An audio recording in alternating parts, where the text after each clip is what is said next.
have ISB? Do you have ISB? Okay, I don't, so merge me in. Audio check, testing 1, 2. Just do one more audio check, testing 1, 2, audio check. Make sure that everybody's good. Audio check, audio check.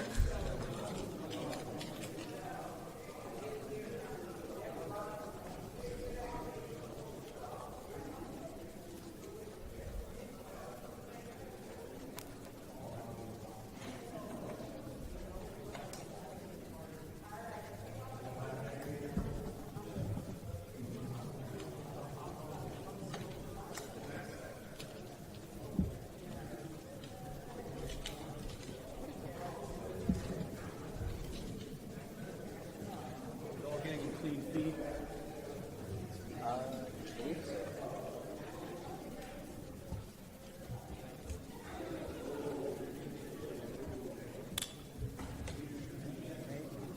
Audio check. Just do them one more time. Audio check. Last minute audio checks. Audio checks. Testing 1, 2. Audio check. Testing 1, 2, 3, 4, 5. Audio check.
Monica, can you hear me?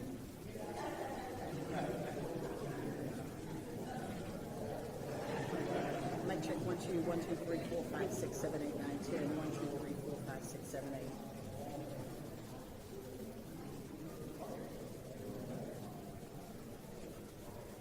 Yeah, according to the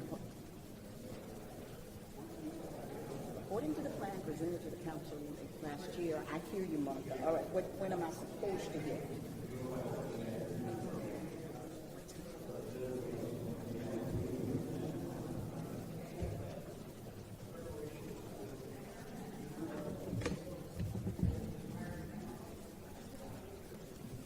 I'm kind of planning for them not to, for us to come. I'm hoping they'll be a few minutes late. If they are talking, we need to push them so obnoxious doing my job while they're talking.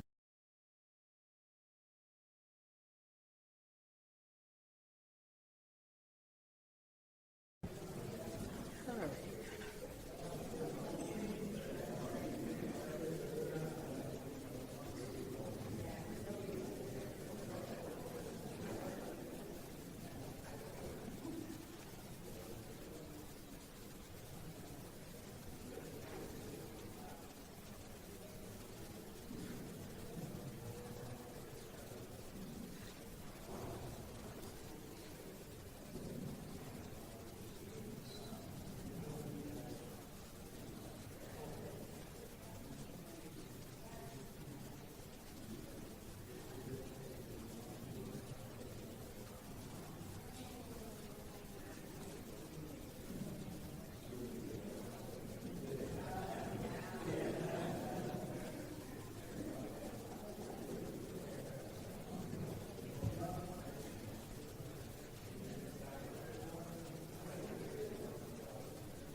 We're going to start in a few moments. City Manager Tolbert just finished the council meeting. Will be up shortly.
Good afternoon.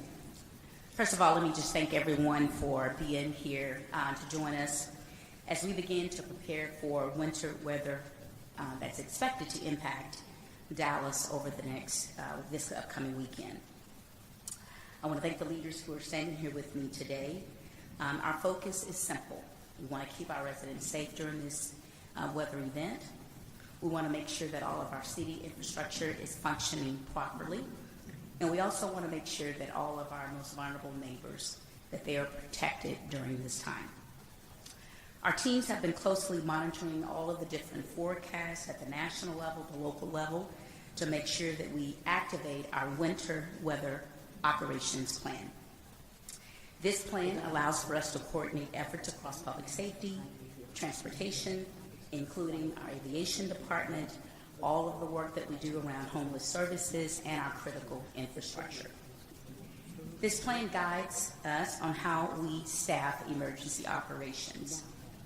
It also gives us an opportunity to trigger when we open our warming centers and expand shelter capacity for those who we know are unsheltered. What you will hear shortly are from the day's leaders who will be working around the clock during this weekend to ensure that our operations plan is moving forward effectively and successfully.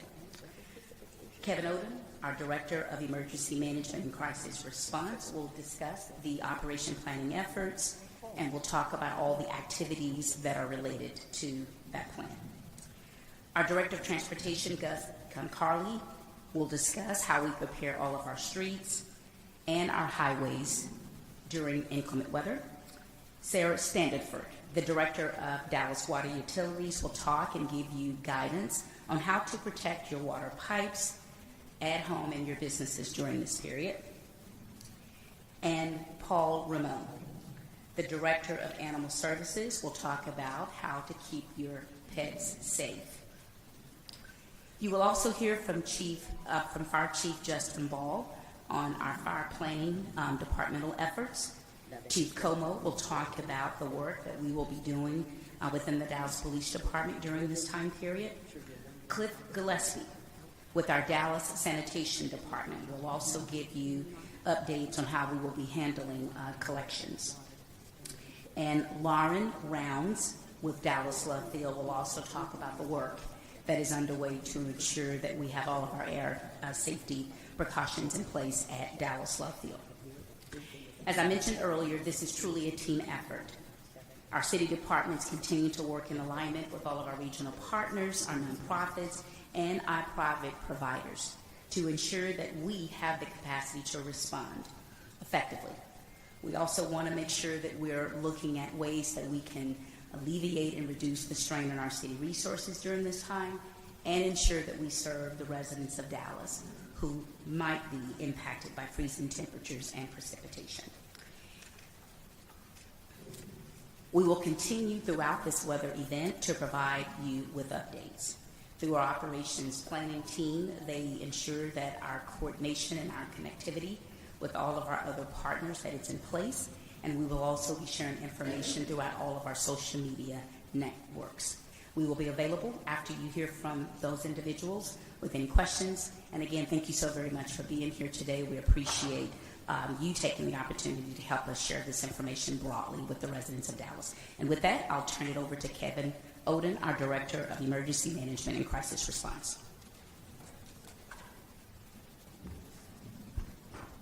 Good afternoon. My name is Kevin Oden. I'm the Director of Emergency Management and Crisis Response with the city. Thank you, City Manager, for the opportunity, and also Chief Artist, our Chief of Public Safety, for his support and guidance. We're here today to share where the city stands as we're preparing for the winter weather event that is expected to begin on Friday evening and continue through the weekend with freezing temperatures and associated impacts likely into early next week. I want to take a quick second to recognize my team, our staff, our peers here in the city, as well as our partners outside the city. It has been a very productive but very fast last 48 hours to get to the point we're at now. So right now the city is in a pre-incident posture, and I want to emphasize that, again, for the last 48 hours we've been preparing both early and deliberately. Here's what the city is doing as we move forward. The Emergency Operations Center is expected to activate Saturday morning at 7 a.m. to coordinate and monitor any impacts and transition to citywide response. The Transportation and Public Works has crews that are being pre-positioned with resources in order to scout bridges, overpasses, and prepare their ice force teams, which consist of 50 standing vehicles, to take care of any slick spots or hazardous City of Dallas roadway conditions. Our Dallas Police and Fire Rescue departments are fully staffed and operating under their normal severe weather protocols. Our utilities and infrastructure partners that include Encore, Atmos Energy, Dallas Water Utilities, and others all have crews that are staged and ready to respond to any infrastructure outages that are affected as of this event. Sanitation, our city facilities department, our IT, aviation, and other core departments have all adjusted their operations to maintain essential services through and during this weekend. And then next, our inclement weather shelter operations, which will be operated by the Austin Street Center and their partners, will open at Fair Park on 4 p.m. Friday and will remain open while freezing conditions persist. The Dallas Street Response teams will operate Friday through Sunday to transport any unsheltered residents to that shelter, and that is all coordinated through the 311 system. We set up a request where folks can get transportation to that shelter. We dispatch teams, they're picked up and then transported over there. And then equally important as that is our crisis intervention teams are preparing to be able to conduct welfare checks and outreach to any of our vulnerable residents that might be affected during this storm. So equally important to what the city is doing is what our residents can continue to do to stay safe. If you don't have to travel, especially during icy conditions, we encourage residents to not do that. Road conditions can definitely deteriorate quickly. We encourage our residents to prepare their homes both tonight and tomorrow, protect exposed pipes, check their heating systems, and we're able to have supplies on hand. We encourage residents to do that. We also encourage checking on neighbors, seniors, and anyone who may need assistance during this extreme cold event, and report to the city if there's any areas where we can help with those residents. If you experience a power outage, please report it directly to your utility provider. For Encore customers here in Dallas, the number is 888-313-4747. And then obviously if anyone you know or if you see someone that needs assistance, either getting to shelter or being provided outreach or support by the city, please report that to 311. And in closing, we're continuing to coordinate closely with all of our regional partners, other cities, the state, et cetera, and we will continue providing updates as the conditions evolve. Our main focus is protecting life, maintaining our critical services, and responding quickly to any impacts that occur. And with that, I'll turn over next to Director Concarly of the Transportation and Public Works Department.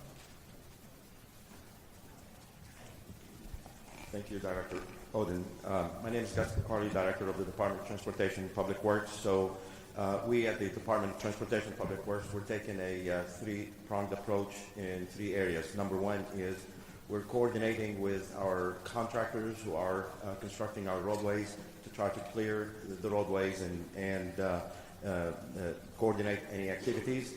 And also the second approach is certainly the street operations and then the traffic operations. So the Transportation and Public Works Department will lead the road treatment with the Dallas Water Utilities providing support. Trucks will be monitoring roads and bridges and will be pre-treating with and sand as necessary. The city will provide sanding operations only on major thoroughfares, along public transit routes, and around medical and critical facilities. We do not sand residential streets unless requested by Dallas Police Department and Dallas Fire Rescue in case of emergency. The city will actively monitor this weather event and will adjust the resources as needed. As always, travelers, as was mentioned before, are encouraged to pay attention to road conditions and minimize non-essential trips during the predicted inclement weather. As noted before, the city will pre-position technical staff to be available during the event to address the traffic operation interruptions as well as the sanding operation. The efforts will concentrate on bridges, overpasses, inclines, and intersections of major thoroughfares. And then we will also provide the response to dark bus routes and other areas critical to public safety, such as hospitals and fire stations. On the traffic operations side, in case there is a power outage and the traffic signals are not operational, please treat the intersections as multiple way stop signs before proceeding through the intersections. And if there is any issues with any traffic signals, the public should report non-working traffic signals by calling 311 for non-emergency service requests. Additionally, the city is reminding all property owners to turn off their residential and commercial sprinkler systems and to know where their auto shut-off valves are in order to minimize impacting the roadways and the surrounding areas. With that, I'll turn it over to Director Standifer if there is anything on the Dallas Water Utility side.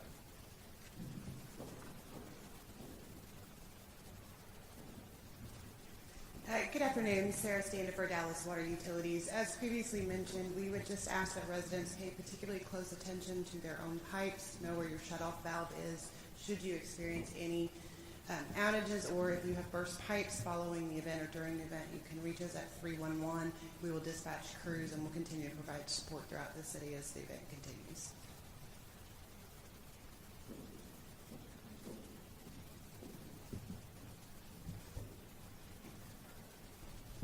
Good evening, everybody. This is Chief Justin Bull, Dallas Fire Rescue. Yeah, we'll up staff with paramedics in the inclement shelters, like we always do. We also collaborate with the police, and we've got teams of paramedics on shuttles. They'll go out through the night and they'll pick up anyone that's out there in weather that's not compatible with life. So we get a call and then we send them out, and we'll pick up anyone that we feel is having trouble in this weather. As far as how busy it's going to be, our daily staffing handles this event. We just move resources and split teams up, and the main thing is we have the apparatus to cover it. So we're well prepared. This is what we do. If you don't want us to be quite as busy, then stay home. That's the advice. If you can, stay home because there will be a lot of car accidents. Thank you.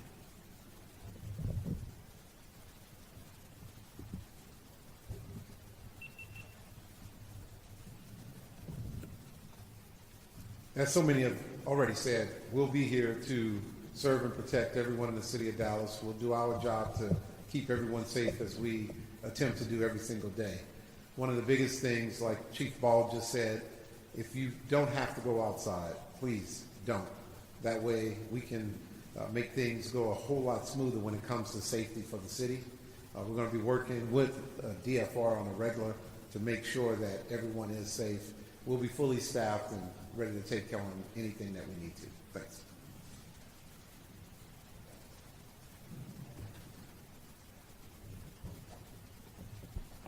Good afternoon, Paul Ramon, Director, Dallas Animal Services. As you've heard from quite a few people, to possibly stay indoors if you can and be safe. At the same time, you want to consider bringing in those pets, those furry family members, protected from the weather. Our staff will be patrolling and responding to calls for service for lack of care. If it's suspected that an animal is out in the elements and we need to follow up, we ask that a call be placed through the 311 or through the mobile app for lack of care, weather-related response. Our teams will be responding to those calls 24/7. We are available to support as well the housing of the unsheltered for those who have pets. We have teams that are stood up and ready to go to support that effort as well. So our team, as usual, will be responding to these calls 24/7.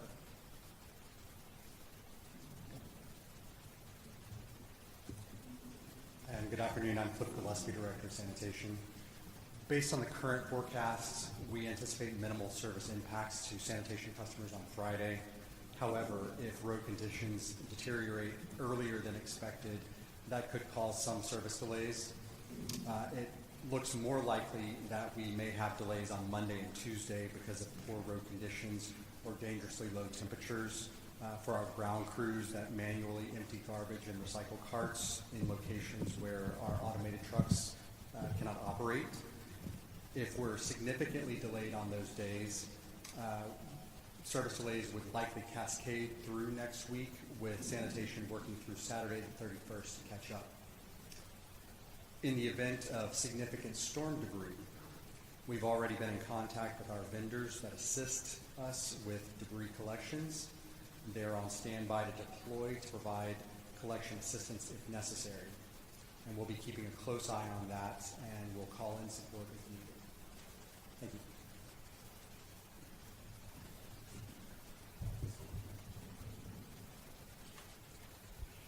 So thank you very much to all of our city, the leadership team. And at this time, we are open to taking questions that you might have regarding our planning and operational efforts for this weekend. Thank you so much. I'd like to ask a question of Chief Hall. I know we're telling people to stay home, but home can also be dangerous if people start doing things like ordering grills and doing things that are unsafe. Could you speak to that, please?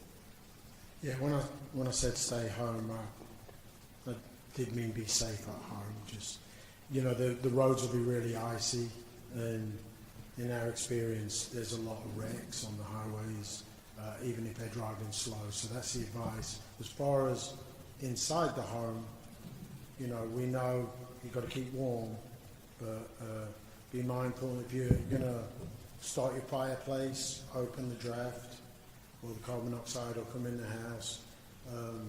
Don't start warming fires inside the house, and again, no cooking on the balcony. Candles. If the power does go out, don't rely on candles for light. And if you do, don't go to sleep with them still on, and don't have them near flammable material. You have to be mindful, especially when the power goes out. That's your question. Yes. Good.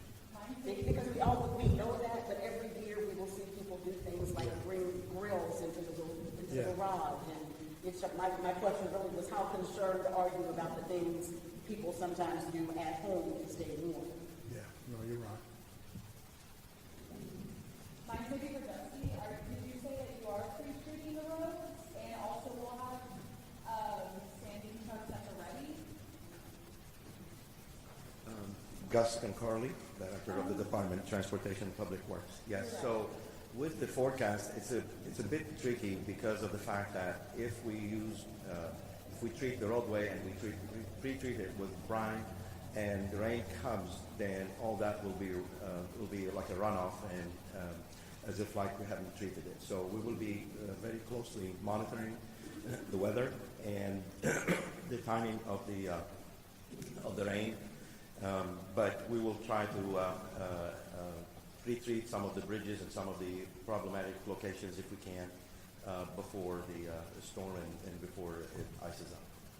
And then sanding trucks. And then the sanding trucks will be definitely after, 24/7. We're going to go into 24/7 operations starting Friday afternoon. Mr. Concarly, have you identified certain spots or streets that will need more attention in the city? So this is part of the evaluation right now. So we're going to be getting with first responders and the critical infrastructure to identify. But this is where basically our initial focus is going to be, is to make sure that, as Madam City Manager mentioned, is that our critical infrastructure continue to operate. I have a question to Odin. Could you talk about what building is their part of the city as the shelter is? Could you talk about the challenges that you take out of that? Yes, so we are anticipating at this moment using the grand building. We have a backup building already identified if we fill capacity. We believe that we can fit somewhere in the range of 800 to 900 in the grand building. And if we have to go further, we've had those discussions with partners to do that. We certainly believe that everyone is set up for success with that. And again, we have transportation resources available if there are persons anywhere in the city that are experiencing unsheltered homelessness and would like to be at the shelter. We can get to them, we can provide them transportation, and make sure that they are safely cared for during this event. Police and fire, we have a lot of people in North Texas. What's your advice to the ones that if they are in an accident, whether obviously they're injured, common one, but if they're not injured, if they're on the roadway, the vehicle's still movable, that becomes a hazard, and then we talk about that and they realize you have to drive. If they do get in an accident, particularly if it's on the highway, call 911, wait for us, and stay in your vehicle. It's very dangerous. It's dangerous anyway, stepping out your vehicle when you've had an accident. But in this weather, even a car going slow will slide into you, and you can't jump out of the way fast enough because it's too slippy. So just stay in the car, wait for us to get there. Obviously, we're kind of approaching that 5-year anniversary of Winter Storm Uri. You were here with the city, I believe, at the time that happened. Can you talk to me just about the changes that the city of Dallas made in that time? And then the secondary question here is, have you instructed all departments to be ready to add additional staff in case something were to happen that was needing more resources? Thank you so very much. So let me first of all say that every time that we've gone through a weather event like Storm Uri, there are so many lessons learned, and I want to give credit to this team for the work that they have provided in ensuring that the lessons that we've learned, whether it was coordination, whether it was lack of ongoing communication that we needed to have out into the community, whether that was also how we communicated with our elected officials and our other external partners. And so we have the systems in place to make sure that those communication chains, the feedback, and that ongoing engagement that we need to have out in the community, that it's intact. I will tell you that planning for events like this do not start today. We have had a significant amount of time over the way we work on our emergency operations plans to look at ways that we do this throughout the year. So when we face an event like what is being forecasted now, then we just start really pretty much implementing that plan. And so I think that's the beauty of having a team that is coordinated and they collaborate on a regular basis. It really allows for us during an event like this to be able to really show up for the community in a very profound way. And so that's what you're hearing today. And so this is planning, but this is now taking that planning and actually moving the implementation of it forward. What I can tell you is that we know that there will be things that we will have to address in the moment. I believe that we're prepared to do that, and we have the external partners also in place that you've heard about today that will allow for us, if we need additional capacity, whether it's with our staffing, that we'll be able to do that. During these times, we know that all of our essential staff members, that it is important for them to be at work, number one, but we also want to make sure that we're keeping all of our employees safe. And so depending on where we end up, by the time we get through all of our briefings on Friday, we might have a situation where our non-essential employees might have an opportunity to help in some of the essential areas. And so we will allocate resources as needed to make sure that we're providing services during this time in the safest way and the most feasible way. So thank you very much for your question.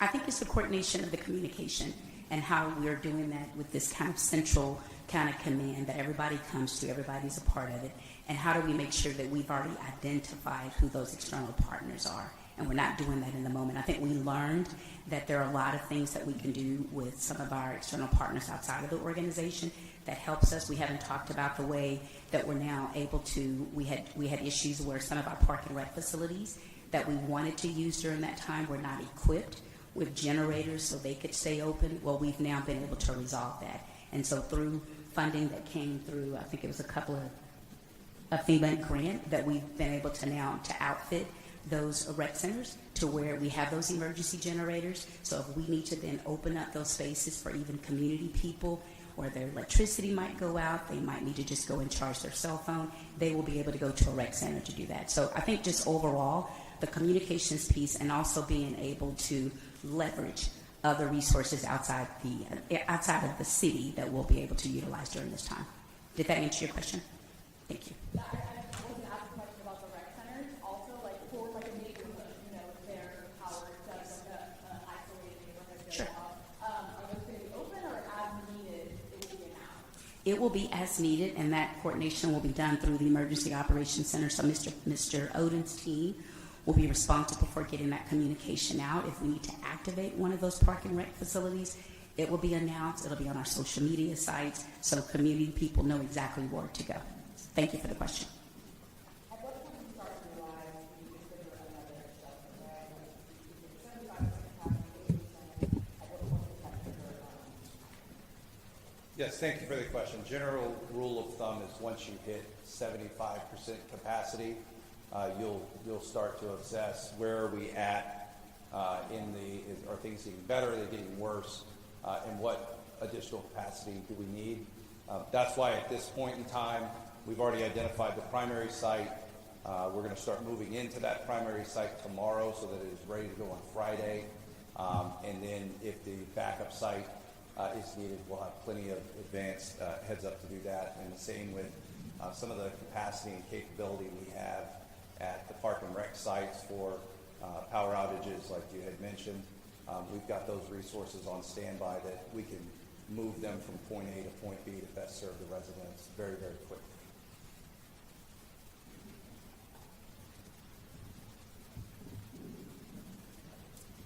And so if there are no more questions, that concludes today's press event. And thank you all again for participating.